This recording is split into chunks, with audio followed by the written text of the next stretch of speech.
Kisah Legenda Keris Nogososro dan Sabuk Inten.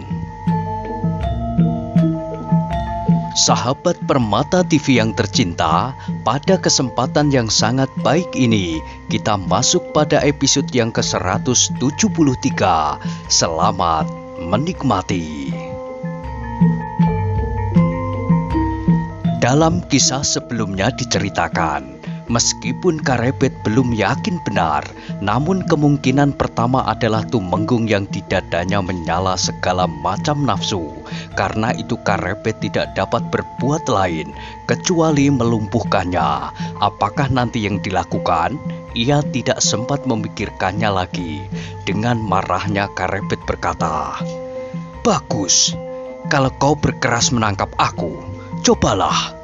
Sekali lagi orang itu berkata, "Jangan melawan, sia-sia." "Mulailah," potong Karebet. "Aku akan mempertahankan diriku, dan cobalah kau menyelamatkan dirimu. Tidak semua anggota Wiratamtama dapat melindungi nyawanya sendiri. Menyerahlah." Aku harus menangkap, menyumbat mulutmu dan melemparmu keluar dinding halaman. Cobalah, pecahkan dadaku dan tumpahkan darahku, baru kau dapat keluar dari halaman istana." Kini Karebet tidak dapat menahan diri lagi. Sekali lagi ia menebarkan pandangannya berkeliling. Sepi, yang dilihatnya hanyalah batang pohon, tiang-tiang teritisan, dan bintang-bintang di langit. Karena itu, maka Karebet pun sekali lagi maju melangkah sambil menggeram. "Benar-benar kau menghendaki kekerasan." Orang itu mengangguk. Katanya, "Ya, dengan kekerasan aku ingin menangkapmu apabila kau tidak mau menyerah." Karebet tidak menunggu lagi. Secepat kilat ia meloncat menyerang orang itu. Ia ingin melumpuhkannya dengan serangannya yang pertama, supaya ia segera dapat menyingkir. Namun Karebet menjadi kecewa. Dengan tangkasnya orang itu menghindari serangan Karebet, dan bahkan dengan kecepatan tak terduga, orang itu menggeliat dan kaki kirinya berputar setengah lingkaran menyambar lambungnya. Karebet sama sekali tidak menyangka bahwa orang itu mampu bergerak secepat itu. Karenanya, maka ia sama sekali tak dapat menghindari. Dengan tangannya ia menangkis serangan kaki itu. Namun alangkah terkejutnya ketika sebuah benturan terjadi. Maka Karebet terdorong beberapa langkah surut. Sedang orang itu masih saja tegak di tempatnya. Bahkan sesaat kemudian meluncurlah serangannya susul menyusul, seperti deru ombak di lautan menyentuh pantai. Karebet yang juga bernama Jakatingkir itu terkejut bukan kepalang. Ternyata orang yang datang kepadanya itu memiliki ilmu yang tinggi. Dengan demikian, maka dugaannya bahwa orang itu adalah Tumenggung Prabasemi lenyap. Ia pernah melihat Tumenggung bertempur. Ia pernah menilai ilmu Tumenggungnya, dan sudah pasti Tumenggungnya itu tidak akan mampu berbuat demikian. Karena itu, Karebet terpaksa meloncat surut beberapa kali. Dengan cemas ia melihat serangan-serangan mengalir melanda dirinya. Sehingga karena ingin secepatnya mengakhiri pertempuran, maka segera ia mengeterapkan ilmu tersembunyi di dalam dirinya. Ilmu yang jarang dimiliki oleh siapapun, apalagi oleh Tumenggung Prabasemi, Aji Lembu Sekilan. Ketika serangan berikutnya beruntun mengejarnya, maka Karebet sengaja tidak menghindarinya. Ia ingin menundukkan lawannya segera setelah lawannya mengetahui bahwa ia memiliki ilmu yang dahsyat itu. Demikianlah maka berturut-turut beberapa serangan lawannya mengenai dirinya. Namun Karebet itu seakan-akan telah menjadi kebal, sehingga serangan-serangan lawannya itu tak berdaya melumpuhkannya. Orang yang bertutup kain di wajahnya itu melontar mundur. Dengan heran ia memandang wajah Karebet dengan tajamnya. Terdengar ia berdesis, Lembu Sekilan. Karebet tersenyum. Dengan bangga ia berkata kepada putri bungsu yang menggigil ketakutan. "Masuklah putri, orang ini tidak akan mengganggu. Biarlah urusan kami selesaikan tanpa sepengetahuan putri." Putri itu pun tidak segera beranjak dari tempatnya. Terasa seluruh tubuhnya bergetar, dan karena itu maka seakan-akan kakinya tak sanggup lagi untuk melangkah, sehingga kemudian terdengar Karebet itu mengulangi, "Masuklah Tuan Putri." Putri itu pun seolah-olah menjadi sadar dari kecemasannya yang telah memuncak. Dilihatnya lawan Karebet itu masih berdiri di tempatnya, sehingga karena itu ia menjadi ragu-ragu untuk bergerak. Ketika orang yang berkerudung itu memandang wajah Putri Sultan, Karebet membentaknya, "Jangan menakut-nakuti, kaulah yang harus berjongkok dan menyerah." Tetapi Karebet terkejut ketika kemudian orang itu pun tertawa. Katanya, "Kenapa kau tiba-tiba menganggap aku sebagai tawananmu? Apakah karena Lembu Sekilan itu?" "Aku bukan anak-anak yang takut melihat hantu," jawabnya. "Karena itu jangan menakut-nakuti aku dengan ilmu yang dapat dicari di tepi-tepi parit."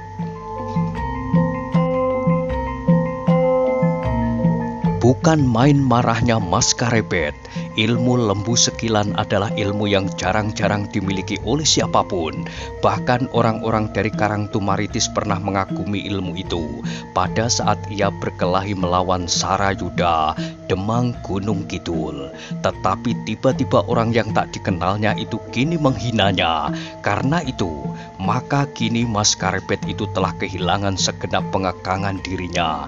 Dengan segenap ilmu yang ada padanya, dengan kemarahan yang memuncak, maka disergapnya orang yang telah menghinanya. Kini sekali lagi pertempuran seorang lawan seorang itu berkobar semakin sengit. Dengan Lembu Sekilan, maka Mas Karebet memiliki kesempatan yang lebih luas dari lawannya. Hampir setiap serangan lawannya tak dapat menyentuh tubuhnya karena lambaran ilmu Lembu Sekilan itu. Namun lawannya itu pun lincah bukan buatan. Betapapun Karebet mengerahkan segenap kemampuannya, namun orang itu pun sangat sukar untuk dikenainya. Semakin lama, Karebet pun menjadi semakin marah. Namun kecemasannya pun semakin tebal melingkar-lingkar di hatinya. Seandainya pada saat itu peronda dari Naramanggala melihat mereka, maka ia tidak akan dapat menghindarkan diri dari malapetaka. Karena itu, selagi sempat ia berkata sambil bertempur, "Tuan Putri, masuklah, tinggalkan tempat ini." Namun suaranya itu disahut oleh lawannya, "Tuan Putri, apakah Tuan Putri tidak ingin melihat tamu Tuan Putri ini sampai pada saat terakhir? Mungkin ia masih akan memberikan beberapa pesan sebelum ia mengakhiri hidupnya." "Jangan mengigau," potong Karebet dengan marahnya, dan darahnya serasa mendidih ketika didengarnya orang itu tertawa berkepanjangan sambil menghindari setiap serangannya. Karena itu, maka Karebet menjadi semakin memperketat geraknya. Serangannya menjadi semakin lama semakin dahsyat, bergulung-gulung seperti angin prahara di padang-padang rumput.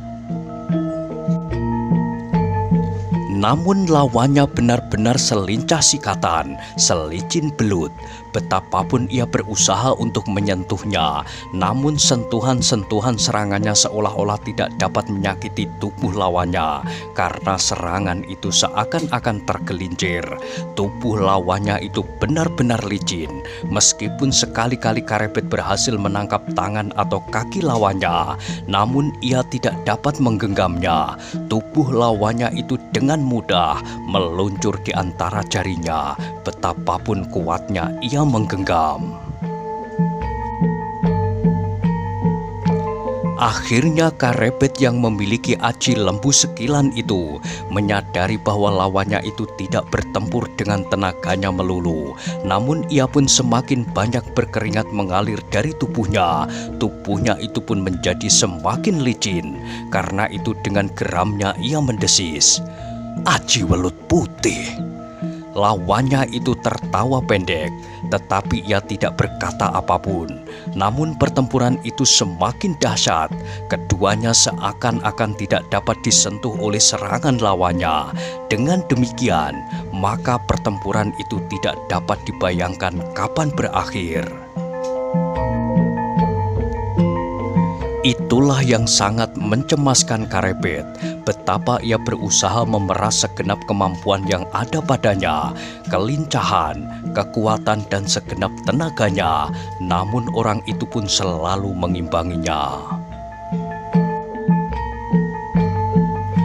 Orang itu yang tidak lain adalah Sultan Trenggono sendiri sebenarnya menjadi heran pula. Karebet, anak yang dipungutnya dari tepi jalan itu ternyata memiliki kemampuan yang dahsyat. Baginda itu menjadi sangat terkejut ketika menyadari Karebet memiliki ilmu lembu sekilan. Meskipun belum sempurna, ilmu yang sudah jarang diketemukan. Namun kini Baginda itu melihat bahwa ilmu itu tersembunyi di dalam tubuh anak itu. Karena itu, Baginda menjadi sangat menyesal atas peristiwa itu. Seandainya Karebet itu tidak mendahuluinya masuk ke Kaputren sebelum diizinkannya, maka kesempatan anak itu di dalam jabatan keprajuritan sangatlah besar.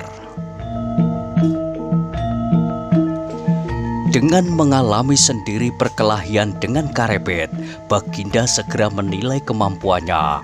Ternyata anak itu dalam olah kanuragan telah melampaui Tumenggung Prabasemi, sehingga kemungkinan yang akan datang sangatlah luas bagi Karebet.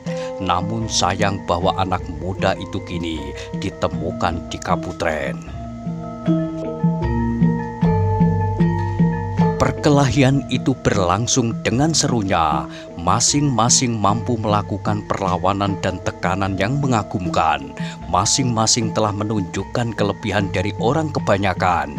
Dan karena itulah Mas Karebet pun menjadi semakin cemas, sehingga akhirnya terasa bahwa ia tidak mampu mengalahkannya. Meskipun ia menyangka bahwa dalam keadaan demikian, lawannya pun tidak dapat mengalahkannya pula. Tetapi akhirnya terasa oleh Mas Karebet bahwa tekanan lawannya menjadi semakin berat, gerak lawannya semakin lincah, dan keringatnya semakin banyak, sehingga tubuhnya menjadi semakin licin pula. Sebenarnya lah Baginda pun sedang berusaha untuk mengakhiri pertempuran. Baginda adalah seorang prajurit yang mumpuni. Beberapa macam ilmu tersimpan dalam dirinya. Sebagaimanapun ia harus memiliki berbagai macam bekal dalam perjalanannya sebagai seorang raja dan sekaligus senopati perang. Demikianlah akhirnya, maka Karebet merasakan tekanan lawannya semakin tajam. Sejalan dengan itu kecemasannya di dadanya pun semakin berlonjak. Ia menjadi heran bahwa tiba-tiba saja ia berhadapan dengan seorang sakti yang mampu menghadapi ilmunya, lembu sekilan. Karena itu pun Karebet mencoba mengingat nama semua yang pernah dikenalnya, para perwira Naramanggala, para perwira dari Wira Tamtama, dan beberapa orang yang lain, Gajah Alit, Prabasemi, Paningron, Danapati, Palendih, dan yang lain-lain. Namun seandainya mereka, apakah dengan mudahnya melawan lembu sekilan tanpa melepaskan ilmu-ilmu mereka yang lain? Ternyata orang ini mampu. Bukan saja dengan ilmu welut putih, namun serangan tanpa dilambari ilmu pun berhasil mendesaknya pula. Dan bahkan kemudian terasa bahwa serangan-serangannya mampu mengetuk dinding lembu sekilannya. Meskipun tidak begitu tajam, namun Karebet merasa ada kekuatan yang mampu menerobos pertahanan ilmunya. Karena itu pun Karebet menjadi bingung, orang ini pasti orang luar biasa. Dan tiba-tiba saja Karebet mencoba mencari nama orang sakti di luar istana. Orang-orang golongan hitam hampir semua dikenali cirinya, sehingga orang ini pastilah bukan salah seorang dari mereka. Namun adakah orang sakti dari daerah lain? Atau mungkin justru pamannya yang sedang mencoba mengujinya, Paman Kebu Kanigara. Namun akhirnya Karebet pun pasti bahwa orang itu bukan Kebu Kanigara. Akhirnya Karebet yang menjadi sedemikian bingungnya, ia tidak mau tertangkap oleh siapapun. Karena itu ia tidak punya pilihan lain daripada melumpuhkan orang itu, kemudian menyembunyikan Putri di Kaputren dan membuat cerita yang masuk akal tentang seseorang memasuki istana berkerudung ikat kepala. Meskipun seandainya orang itu adalah perwira Naramanggala sekalipun, namun ia tidak dalam kelengkapan pakaian Naramanggala. Karena itu, Karebet yang sudah kehabisan akal itu dengan serta-merta meloncat surut. Dengan cepatnya ia mempersiapkan diri dari puncak ilmu yang dimilikinya, ilmu yang dipelajari dalam suasana aneh, ilmu yang disusunnya tanpa seorang guru pun, dan dinamainya sendiri ilmu itu, Aji Rok-Rok Asem. Namun yang ditemukan dalam daerah penggembalaan apabila para gembala sedang berebut asem. Namun Karebet itu tidak pernah berebut dahulu-mendahului. Namun dengan ilmunya, Karebet mampu menggetarkan pohon asem yang betapapun besarnya, sehingga hampir segenap buahnya rontok karenanya. Meskipun demikian, belum pernah seorang teman pun melihat perbuatannya. Mereka hanya menyangka bahwa angin pusaran telah merontokkan pohon asem itu. Ilmu itu pun pada dasarnya berpangkal pada pengungkapan kekuatan. Namun ilmu Karebet tidak saja mendasarkan pada kekuatan yang mampu meremukkan iga, namun juga mampu meremas tulang-tulang lawannya, memutar tubuh lawannya sehingga tulang belakangnya patah. Itulah keajaiban ilmu Rok-Rok Asem, ilmu dari seorang anak gembala yang aneh bernama Mas Karebet. Kali ini, Karebet tidak melihat kemungkinan lain. Betapapun licinnya Aji Welut Putih, namun ia yakin bahwa Rok-Rok Asem akan dapat menembusnya. Betapapun kuatnya orang itu apabila tersentuh Aji Rok-Rok Asem, maka sudah pasti bahwa ia akan lumpuh. Sultan yang telah merasakan tekanan-tekanannya berhasil menjadi heran melihat Karebet meloncat mundur. Ia melihat anak itu menggosokkan kedua telapak tangannya. Kemudian dengan garangnya anak muda itu meloncat dengan kaki renggang, menekuk kedua lututnya, siap melontarkan sebuah serangan. Baginda yang telah kenyang makan garam perkelahian dan pertempuran itu pun segera mengenal bahwa anak muda itu telah siap dalam puncak ilmunya. Karena itu pun Sultan menjadi cemas. Ia belum dapat menilai sampai seberapa jauh ilmu yang dimiliki Karebet itu. Kalau kemudian Baginda melawan ilmu itu dengan ilmunya yang didasari dengan kekuatan dan tenaga, apakah kira-kira yang akan terjadi? Seandainya ilmu itu tidak seimbang dan ilmu Baginda itu jauh lebih dahsyat dari ilmu lawannya, maka terjadi suatu pembunuhan. Dan Baginda tidak ingin membunuhnya, membunuh anak yang sangat menarik perhatiannya itu. Karena itu, Baginda tidak segera mengetahui menerapkan ilmunya yang dahsyat yang dinamainya Bajrageni. Tetapi Baginda segera matek ilmunya yang lain, ilmu Tameng Wojo. Menurut perhitungan Baginda, betapapun dahsyatnya ilmu lawannya, namun menilik usianya serta kemungkinan-kemungkinan yang lain sesuai dengan tingkat ilmu lembu sekilan yang dimilikinya, maka ilmu itu pun belum pasti akan berhasil meruntuhkan pertahanan ilmu Tameng Wojo. Maka dengan demikian, ketika Baginda melihat Karebet meloncat sambil mengayunkan ilmunya, rok-rok asem, justru Baginda berdiri tegak bertolak pinggang. Dengan wajahnya yang tegang, Baginda mengeterapkan ilmunya Aji Tameng Wojo dalam puncak kekuatannya. Sesaat kemudian terjadilah benturan dahsyat, benturan dari ilmu Mas Karebet yang disebutnya rok-rok asem menghantam benteng pertahanan Baginda dalam ilmu Aji Tameng Wojo.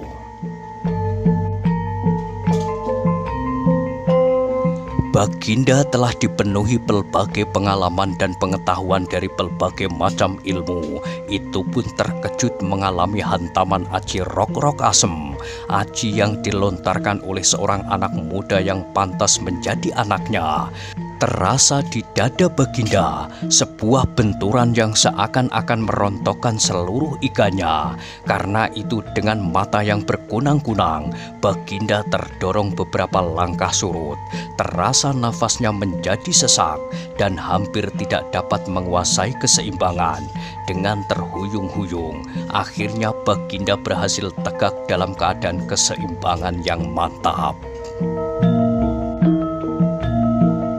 Maka kini Baginda itu berdiri dengan kokohnya di atas kedua kakinya yang merenggang. Meskipun debar di dadanya masih menggetarkan jantungnya, namun Baginda kini sudah mulai tenang kembali setelah mengalami guncangan-guncangan yang tajam. Tetapi guncangan-guncangan tubuh Baginda itu masih belum menyamai guncangan perasaan Baginda.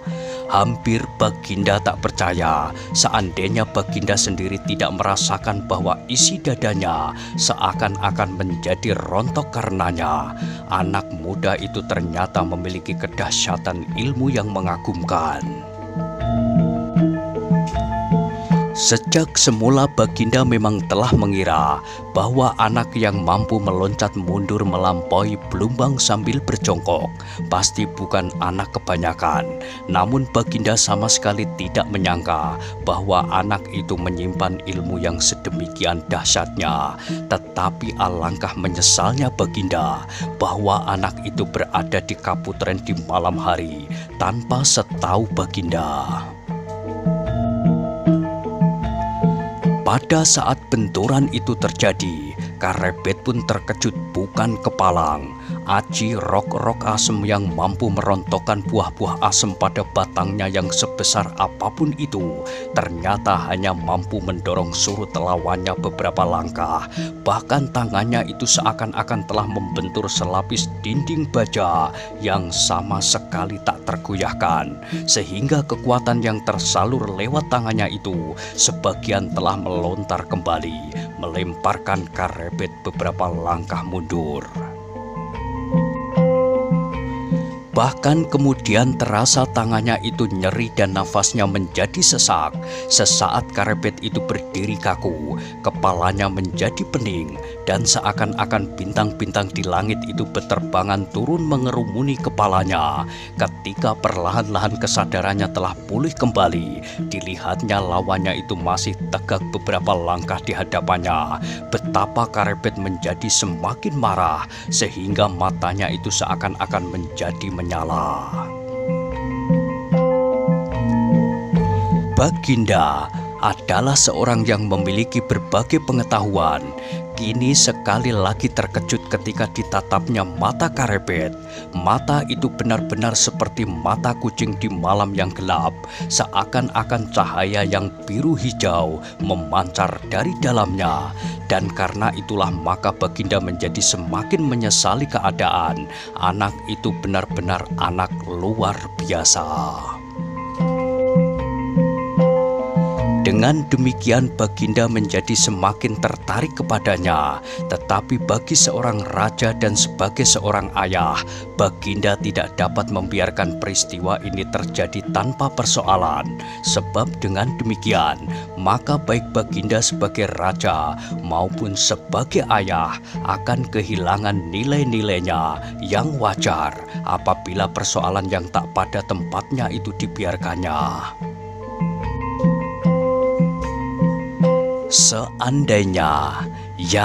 Seandainya pada saat itu Baginda menjumpai orang lain, bukan Karebet dan tidak memiliki ilmu sedahsyat Aji Rok-Rok Asem serta Lembu Sekilan, serta dari matanya tidak membayang cahaya yang biru kehijauan, maka Baginda pasti sudah akan bersikap lain. Mungkin Baginda akan memaksa putrinya untuk masuk ke bilik bundanya dan menangkap anak itu sebagai seorang pencuri atau apapun yang masuk ke dalam istana. Dengan demikian, maka orang itu akan dapat dihukum berat. Tetapi kini yang dihadapi adalah seorang anak muda yang jarang-jarang ditemuinya. Alangkah baiknya anak itu dalam kedudukannya dalam pasukan Wiratamtama. Namun betapapun ia harus mendapat hukuman dari perbuatannya itu. Baginda tidak sempat berangan-angan. Tiba-tiba ia melihat Karebet meloncat seperti serigala lapar menerkam mangsanya. Namun Baginda bukan sekedar anak kambing yang hanya mampu mengembik. Ketika Baginda menyadari betapa berbahayanya serangan yang masih dilambari dengan Aji Rok-Rok Asem itu, maka Baginda segera mengelak. Namun Baginda kini berhasrat untuk segera menyelesaikan perkelahian itu sebelum orang lain melihatnya. Sebab apabila orang lain melihat perkelahian itu, melihat putri dan Karebet, maka Baginda tidak akan bisa menyelamatkan nama putrinya dari aib yang mencoreng kening, dan wajah Baginda pun akan tercoreng karenanya. Karena itu, segera Baginda matak aji kebanggaannya, Bajrageni, aji yang ampuh bukan buatan. Namun Baginda benar-benar tidak mau membunuh atau melukai Karebet. Karena itu Baginda mengambil cara yang tidak berbahaya bagi lawannya. Dengan kecepatan yang tak disangka-sangka oleh Karebet, Baginda melontar menyusul arah lawannya yang terbuang beberapa jengkal di sampingnya. Karena terkamannya dihindari, dengan aji yang dahsyat itu Baginda memukul Karebet, namun tidak pada tubuhnya. Baginda sengaja mengayunkan tangannya di wajah Karebet tanpa menyentuhnya. Tetapi alangkah terkejutnya Karebet, Baginda tidak melepaskan aji Bajrageni sepenuhnya. Namun getarannya telah cukup kuat untuk menggetarkan tubuh Karebet. Karebet pun terkejut bukan kepalang. Terasa wajahnya seakan-akan disiram api. Karena itu, maka dengan serta-merta ia meloncat beberapa langkah surut. Dengan tubuh gemetar ia memandang orang yang sebagian wajahnya terselubung oleh kain ikat kepala itu, dan didengarnya orang itu tertawa. Alangkah dahsyatnya, geram Karebet di dalam hatinya. Tangannya sama sekali tidak menyentuh tubuhku, namun getaran serta panas ilmunya telah mampu menembus aji Lembu Sekilan. Orang itu masih tertawa berkepanjangan meskipun tidak terlalu keras. Kemudian terdengar ia berkata, "Bagaimana aji Lembu Sekilan? Apakah kau masih akan membanggakan aji Lembu Sekilan yang setengah matang itu? Aku belum menyentuh kulitmu, tetapi agaknya kau telah merasakan akibatnya, bahwa kekuatan ajiku mampu menembus pertahanan Lembu Sekilanmu." Karebet tidak menjawab. Dengan marahnya ia menggeram, tetapi ia benar-benar telah dapat mengambil suatu kepastian bahwa ia tidak akan mampu mengalahkan orang itu. Karena itu Karebet menjadi semakin cemas. Ia sama sekali tidak mencemaskan nasibnya, bahkan sampai mati sekalipun. Namun bagaimana kemudian dengan putri itu? Belum lagi ia menemukan cara untuk menyelamatkan putri itu, maka terdengar orang yang berdiri di hadapannya itu berkata, "Nah, Apakah kau masih akan melawan? Jangan menyombongkan diri. Kau lihat aku masih tegak di hadapanmu, sahut Karebet. Desah orang itu. Kau memang keras kepala.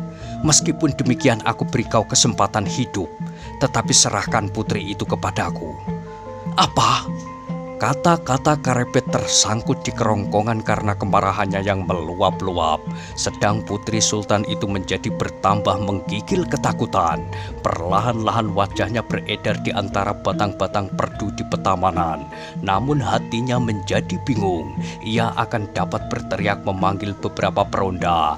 Tetapi apa katanya tentang Karebet dan orang yang berselubung kain itu? Dalam kebingungan putri itu mendengar orang berselubung itu berkata, "Apakah putri akan memanggil Naramanggala?" "Ya," sahut putri itu tiba-tiba. Kembali orang itu tertawa. Jawabnya, "Mereka akan menangkap Karebet dan orang yang berselubung kain itu." Telinga Karebet menjadi merah karenanya. Kemarahannya telah benar-benar sampai ke puncak kepalanya, apalagi ketika ia mendengar orang itu mengulangi, "Anak muda, tak ada gunanya kau melawan. Ajimu kedua-duanya adalah ilmu yang sama sekali tak berarti bagiku.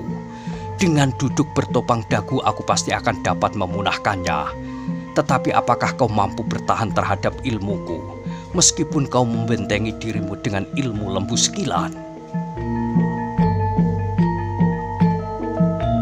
Sekali lagi Karebet mencoba melihat siapakah yang berdiri di hadapannya. Pamannya, Mahesa Jenar, pasti bukan. Mungkin orang-orang sakti yang lain. Di istana tidak banyak dijumpai orang-orang yang pernah menggetarkan hatinya. Beberapa orang sakti dari para prajurit berbagai kesatuan telah dikenalnya. Dan orang ini bukanlah salah seorang dari mereka. Nah, bagaimanakah kisah selanjutnya? Silahkan ikuti terus kisah legenda Keris Nogososro dan Sabuk Inten pada episode berikutnya. Sampai jumpa.